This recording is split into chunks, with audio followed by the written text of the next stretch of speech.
Hi guys, நான் வினோத். ரீசெண்டாக மெய்யலக்கன்ற மூவியில் நடித்த ஹீரோயின் ஸ்ரீதேவி அவங்கள தான் நம்ம பெயிண்டிங் பண்ணியிருக்கோம். ரொம்ப கலர்ஃபுல்லாக இல்லாமல் ஃபேஸாக இருக்கட்டும், ஹேர் கலராக இருக்கட்டும், எல்லாமே வந்து ஒரு சிங்கிள் கலரில் பண்ணி அவங்க ட்ரெஸ்ஸிங்ஸ்க்கு ஏற்ற மாதிரி வந்து பார்த்தீங்கன்னா பேக்ரவுண்டாக இருக்கட்டும் எல்லாமே ஒரே டோன்லேயே கொடுத்து ஒர்க் பண்ணியிருக்கோம். ஸோ அதோட அவுட்புட்டை தான் நீங்கள் இந்த வீடியோவில் பார்க்க போகிறீங்க. ஸோ இதோட அவுட்புட் எப்படி வந்திருக்குன்றத பார்த்துட்டு கமெண்ட்ல சொல்லுங்கள். நான் வினோத், நீங்கள் என் பேஜ் ஃபாலோ பண்ணாமல் இருந்தீங்கன்னா ஃபாலோ பண்ணி வச்சுக்கோங்க. எப்படி வந்திருக்குன்றத பார்த்துட்டு சொல்லுங்கள்.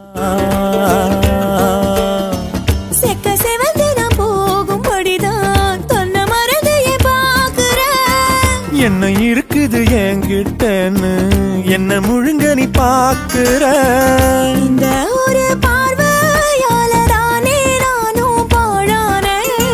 பார்க்காத